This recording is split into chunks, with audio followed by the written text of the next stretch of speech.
The Peyton House. Where to start? You know, when I first went to the Peyton House a long time ago, I'd walked in front of it, and I always thought it was a school because of the way it looks. You know, it's really long. It's got a lot of windows, and I didn't know a lot about the history to it. And I finally got the nerve to kind of walk around, and it does have a very eerie feeling about it. When you walk in front of it, it's just kind of sets itself apart from anywhere else in Colonial Ghosts. And this past year, I finally got the nerve to go to the backyard and walk around, and you feel like something's watching you. Like, you know, if you look through the glass, like somebody lives there. You're trespassing. You're not supposed to be there. That's the feeling that the place gives you. Not this past summer, but the summer before that, I went back with my wife and my son, and what I did was I went to the backyard, and I was looking around, and I decided to go up the path past the well and past the new extension that they have, and I heard some chairs moving and some tables moving or whatever, some furniture moving, and I thought, oh, that's kind of cool. Maybe maintenance is cleaning up. Maybe they're doing something because it's, you know, kind of the off season. And I got a little closer and I heard more, and it got like progressively louder. And I was like, oh, wow, that's kind of cool. And I wanted to look in the windows. Like, there was a piece of me that, you know, wanted to be nosy and go, wow, what's really in here? But I didn't. Like, something held me back. Something told me, you need to leave. You're trespassing. You shouldn't even be here. You know, and I did go when the gate was closed in the first place. So I really probably shouldn't have been in the first place. So I went ahead and went back out and asked my wife, I was like, hey, are they doing tours or something? And she said, not that I know of. I mean, usually when they do tours, Colonial Ghosts will have, where you enter the house, they'll have a flag out letting you know it's open. Or they'll have a person out there let you know the next tour is at such and such time. And neither were there. So I walked around and I looked and I was like, wow, they really aren't doing any tours.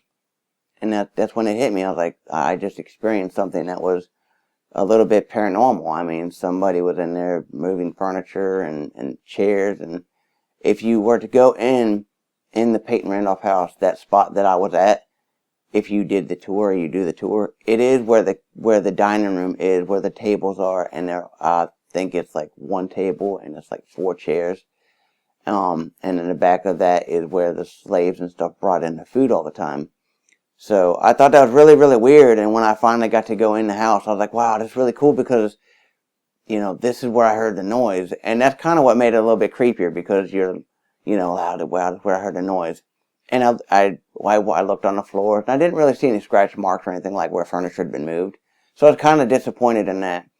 I took a few pictures. We went, in the one entrance room where the fireplace is. It's a real tiny room. Had some really ugly green furniture in there. It's like god-awful ugly. They talked a little bit about the history that goes on in there with the slaves and how they get transferred and bought and all this other good stuff. And then we went into another part of the room where we went upstairs. And the first room was kind of cool. It was a little bit peaceful, but it was, you know, again, you felt like you were being watched. And I let the group get a little bit ahead of me, and I took the camera and I took some pictures. And the further away the group got, the creepier I felt. Like I was really creeped out. Like I need to keep up with the people.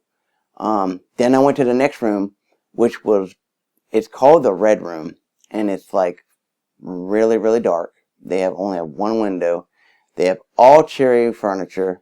Of course, they have wood floors, and they have an instrument on the bed, which I couldn't really make out what it is, but that one was really, really creepy. Like when I looked in there, you got like goosebumps, like you felt like something was watching you, like right there out of that particular room. And then we went to the other room, which was supposed to be the most haunted room in the whole house. And it didn't feel that haunted. It didn't feel like it was like terribly haunted, like everybody said it was. But the one thing I did notice that when I got in there, I looked around, that nobody else had noticed was somebody was sitting on a bed. Now, if you've ever seen any of the houses in Colonial Ghosts, the mattresses, you can bounce a quarter off of all of them. This one, you could clearly see somebody was sitting there. I took a picture thinking maybe I'd have seen a ghost, but the only thing I got was the intention of something being there. So, then we went back downstairs. We went down through the courtyard, and I went through the slave quarters and stuff. And there's one house where it looks like they have, where they keep the horses and stuff, and then they got a little room that goes upstairs.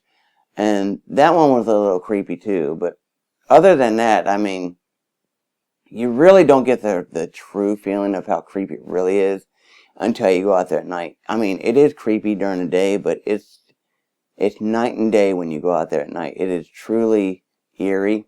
I find it funny that when I go out there at night, I love watching teenagers sit in front of the house and they'll see something.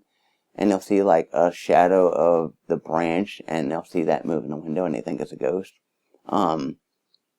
But just this past weekend, I went in there and I was with some of the people from the tour guide. And I asked Peyton, I was like, Peyton, I mean, I've been here tons and tons of times. Show me something. And I looked in the window and I said, show me something. And I kept on saying it. And the more I said it, the more and more I got goosebumps. And it was a pretty decent night. It wasn't too warm. And they were off, in the distance, heading around to the back. And that's when I got that feeling again like we were being watched. And I was like, wow, that's really cool. Like, we're being watched again. And we went to the backyard and, I showed them where I had, heard the noise and this and that. But that's pretty much my experience at the Peyton Randolph House. The jail, I didn't know was the jail until recently. Years ago, I used to think that was where they kept the slaves because it doesn't say jail. It is a huge wall, probably 8 or 9 feet tall. And it does look like it's a place where they kept the slaves. And every time I've ever gone down there, it felt really, really, really just, wow, there's something paranormal out here. And I decided one day, again, I'd got the season pass to go and view all the houses. And I went inside of it. It was kind of cool. The inside of it was cool. They do their little story, and then they take you to the courtyard. And I went to the courtyard, and I was like, oh, that's kind of neat. It's a jail. It's a courtyard. You got, outside the courtyard, you got 4 jail cells. You got 2 in the front and 2 in the back. And I decided to look around, and I thought this was really cool. This is a long time ago. I wonder what jails really look like. So I decided to go in one of them. And I went in the first one on the left side. And I went in, my wife and my kid, they were outside of it. And when I went in, I got in, and it was really kind of chilly. This was the summertime now, and I know it's a little chilly in there because it's dark, so there's not a lot of heat that's going to get in there. But this was really chilly. And I looked, and I noticed that the ball and chain that weigh probably 80 plus pounds on the wall started moving slowly. And it started progressing. And then I decided to go ahead and, kind of get out of there. And my wife was like, it looked like you just seen the ghost. I was like, well, I did just see a ball and chain move. And she goes, well, maybe they don't weigh a lot, and maybe the wind blew it. The one thing you have to understand is, in a jail, they have like 8-foot walls surrounding the thing. And then you go inside, and they have 4 separate jails with roofs over top of them. Inside of that roof is where you have the ball and chain. I don't care if you have a tornado or a hurricane. You're not moving those ball and chains. It'd have to have an act of God to move those chains. And that wasn't happening that night or that day. So, and then recently, I went back with a buddy of mine, and we went back there with the tour group. And I went ahead, because after a while, you see things, you hear things. It's just an everyday event. You get used to it. Colonial Williamsburg, I've lived here for a while. You get used to things. And I went around back, and I looked around because I heard a noise. And I was looking. I heard people talking. When I looked in the field, there was nobody. I looked just to the right. There's another field. There's still nobody. And I looked inside the jail. I didn't see anybody, but I heard a man and a woman conversing like they were talking. And I was like, wow, that's really, really weird. Like, what is that? And I got a little closer, and you could hear it, but you couldn't make out what they're saying. So I motioned Charles to come over so he could hear it.